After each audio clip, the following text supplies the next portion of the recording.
Hallelujah. Praise the lord everyone. ప్రియ సహోదరి సహోదరులందరికీ మన ప్రభు అయిన యేసుక్రీస్తును, మన రక్షకుడైన యేసుక్రీస్తు శ్రేష్టమైన నామంలో వందనాలు. అందరూ బాగున్నారండి? క్రిస్మస్ సీజన్లో బిజీగా ఉంటున్నారా?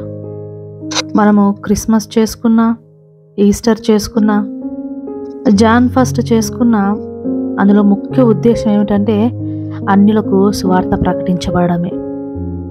ఈరోజు మరియమ్మ గురించి, ఆమెలోని గుణగణాల గురించి కాసేపు ధ్యానిద్దాం వాక్యపు వెలుగులో. మరియా తన సహోదరి అయిన ఎలిజబెత్ దగ్గరికి వచ్చిందన్నమాట ప్రెగ్నెంట్గా ఉన్నప్పుడు. అప్పుడు ఎలిజబెత్ పరిశుద్ధాత్మతో నింపబడినదై ఎలుగెత్తి ఈ విధంగా చెప్తుంది, నీవు స్త్రీలలో ఆశీర్వదింపబడిన దానవు, నా ప్రభు తల్లి నా యొద్దకు వచ్చుట ఎలా తటస్థించినది అని సంతోషంతో ఆమె మాట్లాడుతున్నది. అప్పుడు మరియమ్మ గారు ఈ విధంగా అంటున్నాడు, సర్వశక్తిమంతుడు నాకు గొప్ప కార్యములు చేసిన గనుక ఇది మొదలుకొని అన్ని తరముల వారు నన్ను ధన్యురాలని అందరూ, ఆయన నామము పరిశుద్ధము.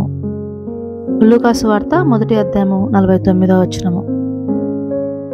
మరియమ్మ వర్జిన్, పవిత్రురాలు. ఆమె మనుషుల్లాగా పాపాలు చేయలేదు. ఆమెను దేవుడు తన కుమారుడికి మాతృత్వాన్ని ఇచ్చే ఒక వ్యక్తిగా చేసుకున్నాడు. ఆమెపై దేవుని అనుగ్రహము ఉన్నది. దయాప్రాప్తురాల నీకు శుభము అని చెప్పి పరిశుద్ధాత్మ వలన గర్భవతి అవుతామని చెప్పినప్పుడు మరియమ్మ గారు విశ్వసించారు, నమ్మారు. దేవుని చిత్తానికి తనను తాను అర్పించుకున్నారు. నేను ప్రభు బానిసను, నీ మాట నాకు జరుగునుగాక అని ఆమె తన విశ్వాసాన్ని ప్రకటించింది. కనుక ఈరోజు మనము ఆమెలో ఉన్నటువంటి ప్యూరిటీని, ఫెయిత్ని మనం కూడా అలవాటు చేసుకోవాలి, మన జీవితాలకు అప్లై చేసుకోవాలి. అలాగే ఆమె ఆలోచన పరురాలు, జ్ఞానము కలిగినటువంటి స్త్రీ. లూకాసు వార్త 2:19లో మరియ ఆ మాటలన్నిటినీ తన హృదయంలో తలపోసుకొనుచుండెను అని వ్రాయబడి ఉన్నది. ప్రభువారు ప్రత్యేకమని, ఆయన దేవాది దేవుడని, తండ్రి కుమారుడని ఎల్లప్పుడూ ఆమె ఎప్పుడు కూడా మర్చిపోలేదు. తన హృదయంలో తలపోసుకుంటూ ప్రభువాన్ని పెంచింది. ఆమె నమ్మకం దేవుని మాట మీద, దేవుడిచ్చినటువంటి వాగ్దానాలను ఎప్పటికీ కూడా అపనమ్మకం ఉంచలేదు, డౌట్ పడలేదు. ఆమె ధైర్యవంతురాలు. దేవుని ప్రణాళికను అంగీకరించడానికి ఆమె అనేకమైనటువంటి అవమానాలు, ఒత్తిడులను ఎదుర్కొన్నది. కుటుంబానికి ఆర్థికంగా సహాయం లేని పరిస్థితుల్లోనూ, సామాజికంగా సొసైటీలో ఎన్ని నిందలు, అవమానాలు వచ్చినప్పటికీ దేవాది దేవుని మీద నమ్మకం పెట్టుకున్న మరియమ్మ ఎప్పుడు కూడా హోప్ వదిలిపెళ్ళలేదు, ప్రార్థనను వదలలేదు, దేవుని యందు విశ్వాసాన్ని వదలలేదు. ఆమె చాలా ప్రార్థన శక్తి కలిగినటువంటి స్త్రీ. ప్రతిసారి దేవునితో ప్రార్థన చేసే సమయం గడిపే విషయాల్లో మనము తప్పిపోతూ ఉంటాం. కానీ మరియమ్మ ఎక్కడ కూడా దేవునితో తన సంబంధాన్ని విడిచిపెట్టినదిగా ఎప్పుడు కూడా కనిపించలేదు. చివరి వరకు కూడా, ప్రభువారు పుట్టినది మొదలుకొని శిలువ మరణం వరకు కూడా ఆమె తన బిడ్డను వెంట పెట్టి నడుస్తూనే ఉంది. ప్రవక్త ప్రవచించినట్లుగా మరియా నీ హృదయంలోనికి ఒక ఖడ్గము దూసుకొని పోవునని చెప్పినప్పుడు మరియా దానిని అంగీకరించింది. ఆ కష్టానికి, ఆ యొక్క బాధను ఓడ్చుకోవడానికి తన హృదయాన్ని సిద్ధపరుచుకున్నది.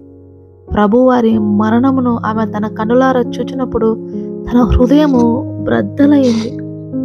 మాటలకు అందని దుఃఖము తన బ్రతుకును ముంచివేసింది. అయినప్పటికీ ఆయన అందరి వలె కాదని, దేవాది దేవుని కుమారుడని, ఆయన నిర్వహించవలసిన బాధ్యత అని శిలువ మరణం గురించి అర్థం చేసుకున్నటువంటి గొప్ప మాతృమూర్తి. నిజంగా మనందరికీ మాదిరికరం, అన్ని తరములకు ఆమె ఆశీర్వాదకరం. ప్రియ సహోదరి సహోదరులారా, యవ్వనంలో ఉంటున్న మీకు అందరికీ కూడా మరియమ్మ జీవితము ఒక మాదిరి, యోసేపు గారి జీవితము ఒక మాదిరి. దేవాది దేవుడు ఎన్నుకొనడానికి ఏ క్వాలిటీస్ కావాలా అనే విషయంలో మరియా యోసేపులు మనకు మాదిరిగా ఉన్నాడు. దేవుడు ఈ వాక్యం మీ హృదయాల్లో స్థిరపరిచి ఆయన కొరకు మిమ్మల్ని ఫలింపజేసుకొను గాక. ఆమేన్. కళ్ళు మూసుకుని ప్రార్థనలో ఏకీభవించండి. ప్రార్థన. మహోన్నతుడా, మహాగణుడా, సర్వశక్తిమంతుడా, సర్వాధికారి, మీ పాదములకు వందనాలు, స్తుతులు, స్తోత్రములు ప్రభువా. అయ్యా, మీరు ఈ లోకంలోనికి రావడానికి మీరు చేసుకున్నటువంటి మరియమ్మ తల్లి ద్వారా మాకు అనేక విషయాలు నేర్పించినందుకు వందనాలు చెల్లిస్తాను ప్రభువా. అయ్యా, నీ సన్నిధిని మోకరిల్లిన బిడ్డల్లో ఎంతమంది యవ్వనస్తులున్నారో వారి యవ్వన బలాన్ని మీకు ఉపయోగించుకున్నటకు, వారి యవ్వనాన్ని మీ దగ్గర పవిత్రంగా కాపాడుకుంటకు సహాయం చేయండి. ఎవరెవరైతే ప్రభువా మీ మీద అపనమ్మకాలతో ఉన్నారో వారి యొక్క విశ్వాసాన్ని వృద్ధి పొందించండి. అప్పులతో ఉన్న వారి అప్పులన్నింటినీ కొట్టివేయండి తండ్రి. అనారోగ్యంలో ఉన్న వారికి ఆరోగ్యం ప్రకటిస్తున్నాను. కోర్టు సమస్యలతో బాధపడుచున్న వారు ఉన్నారు, వేధించబడుతున్న వారు ఉన్నారు, వారికి న్యాయం జరిగించండి ప్రభువా. చిన్న బిడ్డలను, వృద్ధులను ఆయుర ఆరోగ్యాలతో దీవించండి. రాకపోకలను తోడుగా నడిపించండి ప్రభువా. ఈ రోజంతటిని వారికి ఆశీర్వాదకరంగా మార్చమని, సంఘ కాపులను, మిషనరీ, ఎవాంజలిస్టును, పరిచర్యంతటి నూరంతలుగా ఫలింపచేయమని ప్రభువా. వెతబడిన వాక్యం 30, 60 100 ఫలింపచేయమని నా ప్రభును, నా రక్షకును, త్వరలో రాబోచున్న నా యేసు నామంలో అడిగి వేడుకుంటున్నాను పరమ తండ్రి. Amen. God bless you all. Have a wonderful day.